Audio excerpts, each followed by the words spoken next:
Assalamualaikum warahmatullahi wabarakatuh. Perkenalkan, saya Jenny Martinus, usia 29 tahun, asal dari Kota Padang. Pekerjaan saya seorang bidan dengan jabatan sebagai volunteer atau tenaga sukarela dari Dinas Kesehatan Kota Padang yang diperbantukan di Puskesmas Pagambiran dengan wilayah kerja Kelurahan Pagambiran Ampalu. Sedikit cerita juga, saya bersama teman saya menjadi penanggung jawab pemantau siaga COVID-19 di wilayah kerja Puskesmas Pagambiran. Keadaan saya hari ini alhamdulillah semakin membaik. Gejala-gejala yang berat sudah saya lalui dan saya rasa sekarang hanya dalam masa pemulihan saja, karena hasil swab 1, 2, 3 masih positif. Swab keempat sudah diambil tapi hasilnya belum keluar sampai saat ini. Yang menjadi patokan adalah jika dua swab terakhir negatif, berarti saya sudah dinyatakan sembuh dan boleh pulang, lalu lakukan isolasi mandiri di rumah selama 14 hari. Saya dinyatakan positif COVID itu di tanggal 14 April. Jadi waktu itu tanggal 11 April hari Sabtu, seluruh TJ COVID dan surveillance itu diperiksa tes swab diambil lendir dari hidung sama tenggorokan. Itu di Rumah Sakit Semen Padang Hospital. Jadi sekitar jam setengah 12 saya sampai di rumah sakit, dilakukan pemeriksaan. Saya nunggu, ternyata pas tanggal 14 hasilnya keluar. Hasilnya pagi kalau saya nggak salah keluar. Jadi sekitar 14 atau berapa petugas yang dilakukan pemeriksaan itu, ternyata saya satu-satunya yang hasilnya positif. Awalnya sih sebenarnya ya kaget, tapi saya coba terima. Waktu itu posisinya saya lagi dinas di Puskeskel. Jadi saya minta izin dengan teman saya bilang saya dinyatakan positif COVID, saya mohon izin dulu untuk tidak bekerja. Kemudian saya ke puskesmas, kebetulan suami saya juga kerja di puskesmas sebagai penjaga kantor, dan saya datangin suami saya suruh dia jarak jauh dari saya, terus saya sampaikan hasil swab Ejen udah keluar dan Ejen dinyatakan positif COVID-19. Terus suami suruh pulang ke rumah dulu, dan akhirnya saya langsung pulang ke rumah dan melakukan isolasi mandiri. Jadi tanggal 15 itu saya dibawa ke Rumah Sakit M. Jamil, dirujuk dengan menggunakan ambulan DKK, tapi saya perginya diantar sama petugas puskesmas, yaitu mama saya sendiri. Mama saya juga bidan di Puskesmas Pagambiran, statusnya adalah seorang ASN. Bagaimana saya bisa tertular penyakit ini?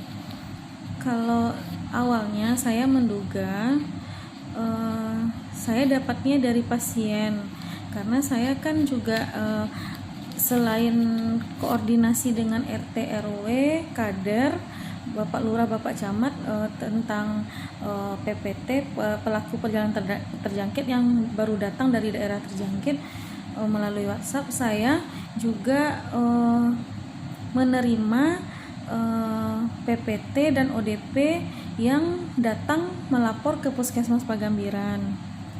Awalnya saya mengira saya dapatnya dari pasien yang nggak jujur, ternyata saya dapat dari salah satu kontak erat saya yang tidak jujur, yang tidak bertanggung jawab, yang tidak mau menerima sanksi sosial, dan akhirnya saya difitnah sebagai sayalah yang pembawa virus tersebut dan menyebarkannya kepada dia. Dan ya begitulah. Kalau saya ungkit-ungkit lagi, sedih rasa hati saya. Yang terpenting sekarang, saya menjalani pengobatan dengan sebaik-baiknya. Saya riangkan hati saya kuatkan iman saya teguhkan hati saya dan bertekad untuk sembuh.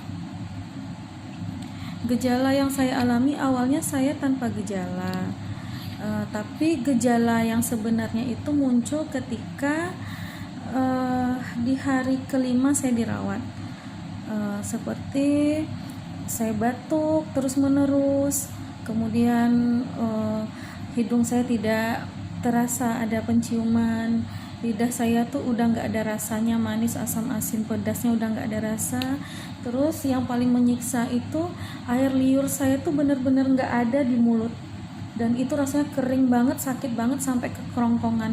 Rasanya itu seperti ditusuk sama pisau, disayat-sayat terus, tapi yang di sini di tengah-tengahnya ini rasanya ada yang mengunci.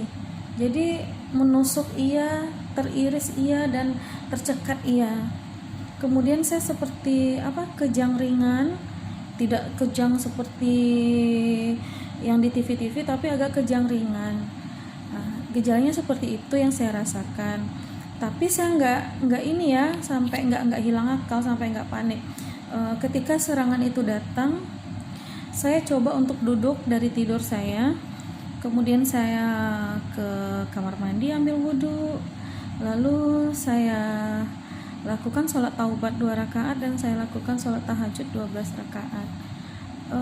Nampaknya kalau dengan gejala begitu saya lakukan sholat dengan sempurna dan dengan dalam jumlah rakaat yang banyak, sakitnya itu benar-benar hilang. Rasa sakit di badan benar-benar hilang. Setelah itu saya lanjut zikir. Ya namanya kita manusia, banyak salah, banyak dosa. Saya mengadu pada Rabb saya mohon ampun kepada Allah saya, dan akhirnya setelah saya zikir itu perlahan-lahan air liur itu mulai aktif, mulai ada lagi, dan udah basahin kerongkongan, sudah agak enak rasanya kan. Cuman karena nggak bisa tidur, karena trauma tidur, akhirnya saya lanjut baca Quran, baca, nggak sadar sampai 3 juz. Setelah itu saya ketiduran, baru pas paginya bangun, subhanallah, benar-benar badan itu rasanya enak banget, ringan banget. Nah, kejadian itu saya biasanya ngerasain gejalanya itu pasti malam. Jadi semacam candu jadinya kayak saya untuk beribadah. Jadi ketika serangan datang, saya beribadah, nanti akan sembuh dengan sendirinya. Begitu. Untuk pencegahan penularan, mungkin teman-teman, adik-adik, dan ibu dosen juga sudah lihat beberapa video yang saya share. Banyak cara untuk menular, dan ada juga cara untuk pencegahan. Cara penularannya itu melalui droplet cairan dari mulut kah, dari hidung kah. Jadi ya ini cara pencegahannya itu ya dengan sering cuci tangan dan sering cuci muka. Dan juga untuk teman-teman jangan lupa pakai masker, kalau bisa maskernya 2 lapis, jadi proteksinya itu 100% untuk melindungi kita dari cipratan dahak ataupun air liur si penderita. Dan ini juga kalau seandainya teman-teman baru pulang dari luar habis berkegiatan ataupun belanja, itu jangan pegang apa-apa dulu, jangan pegang anak, jangan pegang barang-barang, jangan duduk santai dulu.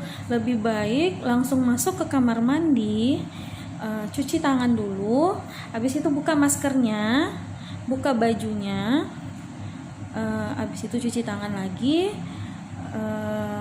lalu cuci muka itu minimal 30 detik. Jadi kuman virus bakteri itu akan mati kalau terkena sabun dan air dalam waktu 30 detik. Lalu habis itu setelah cuci tangan dan cuci muka langsung deh mandi. Jadi jangan biarkan baju Anda yang dari luar Anda bawa duduk, Anda bawa santai. Walaupun sudah cuci tangan, tapi bajunya nggak diganti, itu sama aja bohong. Karena baju itu merupakan media yang paling bagus untuk virus berkembang biak. Karena dia lembab, karena ada keringatnya kita, makanya jadi lembab, dan virus bakteri kuman hidup karena ada media. Kalau di tempat kering dia nggak bisa hidup, kalau di tempat terlalu panas dia nggak bisa hidup, kalau di tempat terlalu basah dia tidak hidup, dia bisa hidup di tempat yang lembab. Jadi yang pertama sekali pencegahan adalah pakai masker. Yang kedua, jaga kebersihan diri dengan cara sering mandi, sering cuci tangan, dan sering cuci muka. Karena kan kalau kita langsung buka masker, ini tangan entah dari mana-mana pasti akan kena pipi, kena dagu kita, atau kena hidung kita pas saat membuka. Disitulah kesempatan virusnya buat masuk. Begitu. Dan yang ketiga adalah banyak makan sayur, banyak makan buah, konsumsi gizi seimbang, dan juga atur pola istirahat. Jadi benar-benar kita harus sehat, harus fit gitu. Dan juga lakukan aktivitas fisik seperti olahraga ringan paling enggak 30 menit dalam sehari. Trik khusus bagi pasien COVID yang ada di rumah sakit, sebenarnya rumah sakit sudah menyediakan, kalau di sini rumah sakit sudah sangat menyediakan obat-obatan yang luar biasa. Dan kalau di sini agent di rumah sakit Anjamil, selain obat dari farmasi, itu agent juga dikasih minyak VCO. Jadi mungkin teman-teman sudah pernah dengar ada salah satu tokoh publik di Indonesia yang sembuh dari COVID karena dia rajin konsumsi minyak VCO. Jadi di sini kita dikasih minyak VCO, dan Ejan alhamdulillah setelah Ejan dinyatakan positif COVID ini, beritanya sangat menyebar kemana-mana hingga mendapatkan banyak apresiasi dari warga Indonesia. Contohnya Bang Andre Rosiade, anggota DPR RI, itu ngirimkan agent ramuan herbal yang dikonsumsi selama seminggu. Jadi minumnya 2 kali sehari, dan ini efeknya itu luar biasa. Mual, muntah, dan juga diare. Jadi efeknya dia mengeluarkan virusnya dari muntahan dan juga dari usus gitu. Kemudian juga dapat kiriman teh daun tin dari Kak Yosi di Padang Panjang melalui perpanjangan tangan Ibu Eva, salah satu dosen saya waktu kuliah dulu.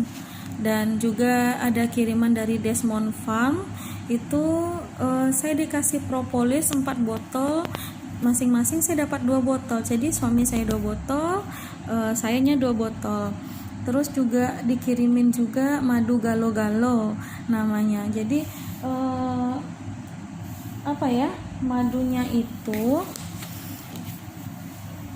madunya itu kalau nggak salah itu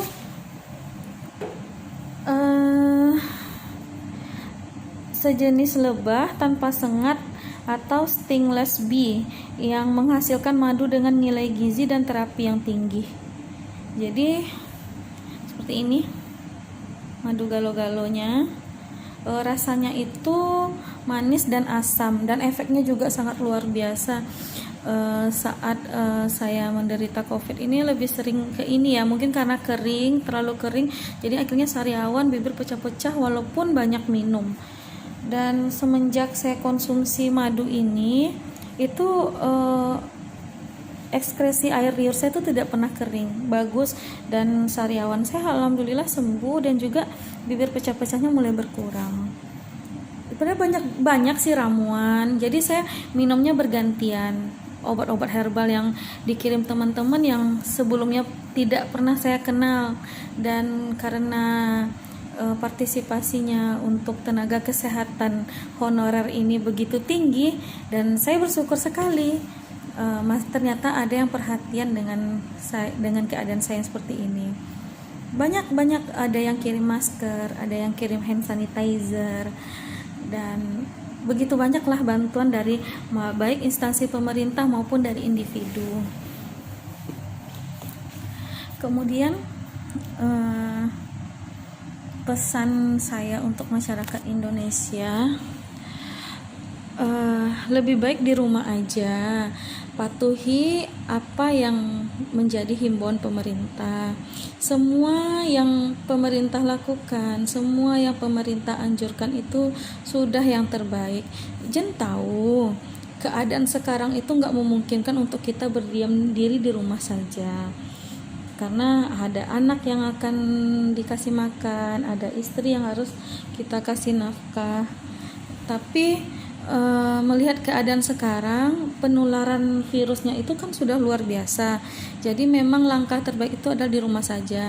Dan jika teman-teman sekalian memang harus sangat bekerja, saya sarankan untuk pakai maskernya 2 lapis, pakai sarung tangan, pakai jaket, pakai kaos kaki, pakai sepatu yang menutupi semua kaki, jangan yang setengah. Jadi untuk meminimalisir penularan virus tersebut.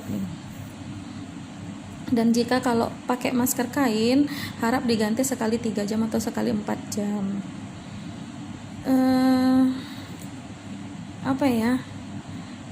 Buat adik-adik mahasiswa, buat adik-adik sekolah, buat siapapun itu, nggak usah nongkrong, nggak usah ngumpul-ngumpul, lebih baik di rumah saja.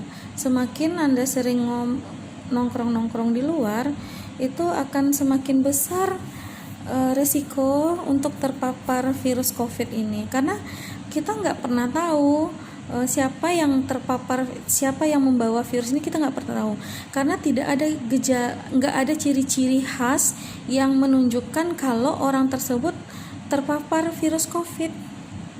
Jadi memang perlu social distancing, memang jaga jarak itu perlu. Jadi kalau di rumah untuk saat ini, kalau bisa pakai masker, lebih baik pakai masker, dan juga jaga jarak walaupun dengan keluarga. Lalu juga sebenarnya pemutus mata rantai COVID ini gampang banget, tapi sangat susah diterapkan sama masyarakat. Yaitu caranya cuci tangan sesering mungkin dengan sabun, dan cuci muka juga sesering mungkin dengan sabun, serta rajin mandi apabila Anda habis dari perjalanan dari luar. Dan juga mohon dengan sangat kepada teman-teman yang baru pulang dari daerah terjangkit, ataupun ada keluarganya yang baru pulang dari daerah terjangkit, mohon jujur, mohon secara sadar melaporkan diri Anda kepada perangkat desa ataupun kepada petugas kesehatan, agar kami bisa memberikan protokoler isolasi mandiri dan memantau keadaan saudara selama 14 hari berturut-turut melalui telepon ataupun WhatsApp. Mohon sangat untuk jujur, karena kalau Anda tidak jujur, berarti Anda berkontribusi untuk menularkan penyakit kepada tetangga, kepada saudara Anda, kepada teman-teman Anda, dan Anda secara tidak langsung juga akan menjadi pembunuh saudara Anda, tetangga Anda, keluarga Anda. Kejujuran di Indonesia itu sangat minim. Hanya itu yang saya sesalkan. saya pun terjangkit akibat dari ketidakjujuran seseorang. Saran untuk mahasiswa saat ini, ayo adik-adik berpikir cerdas, tidak ada yang sia-sia, tidak ada suatu pekerjaan tanpa alasan. Belajar di rumah untuk saat ini adalah hal terbaik yang dilakukan, mengingat semakin ganasnya virus ini, semakin cepatnya aktif virus ini, dan semakin luar biasanya menular ke siapa saja.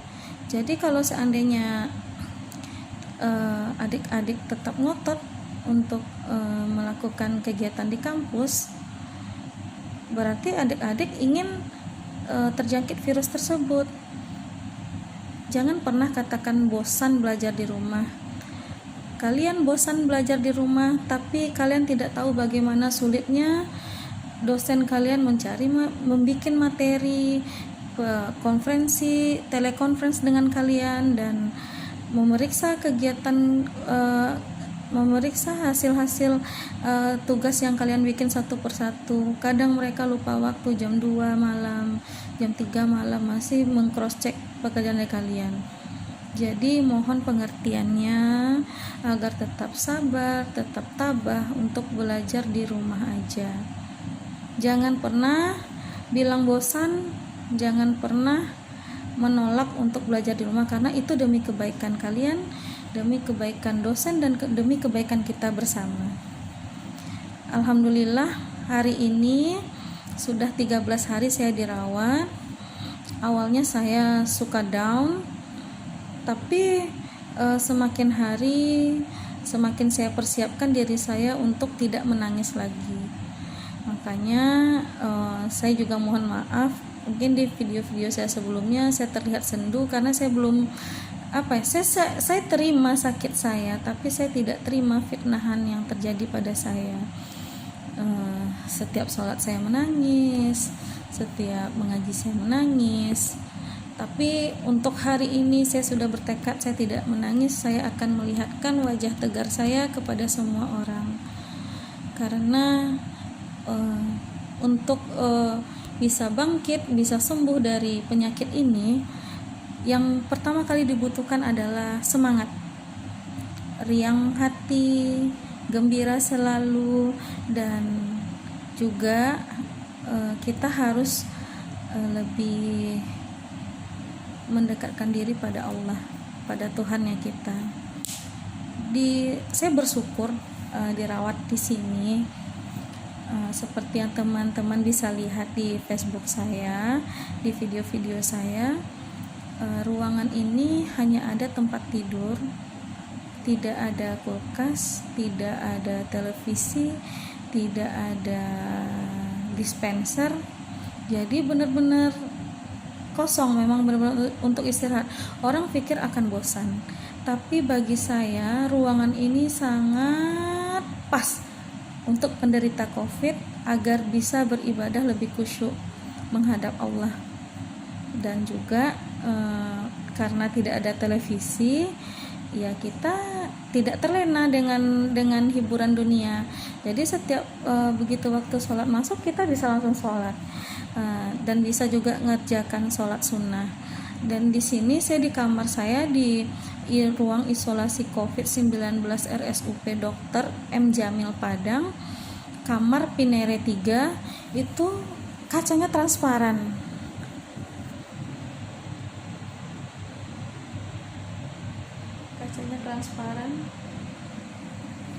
Dan saya anggap pintu itu beserta kaca itu televisi saya.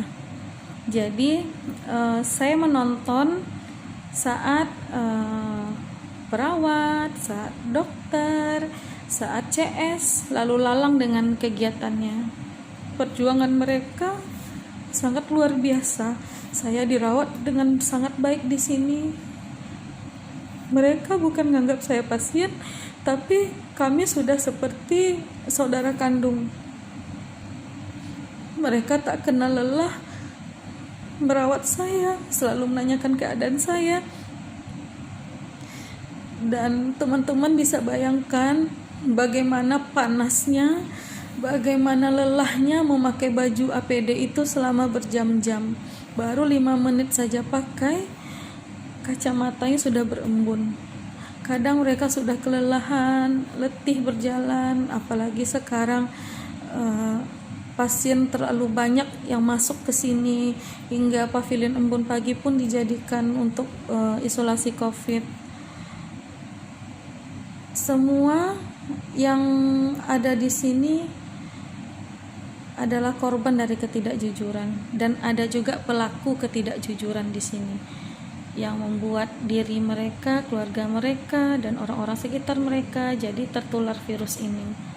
Jadi buat teman-teman semuanya, saya pesan tetap jaga kesehatan, rajin cuci tangan, selalu pakai masker, jaga jarak walau dengan keluarga sekalipun, dan tetap jalani pola hidup sehat. Saya menyayangi kalian, makanya saya tidak bosan-bosannya berpesan dan selalu berpesan di setiap video saya. Jika ada kata-kata yang tidak berkenan, saya mohon maaf. Mohon beri saya maaf atas semua kekhilafan, baik melalui kata dan perbuatan yang saya sengaja maupun yang tidak saya sengaja. Tetap jaga kesehatan teman-teman. Aku menyayangi kalian. Assalamualaikum.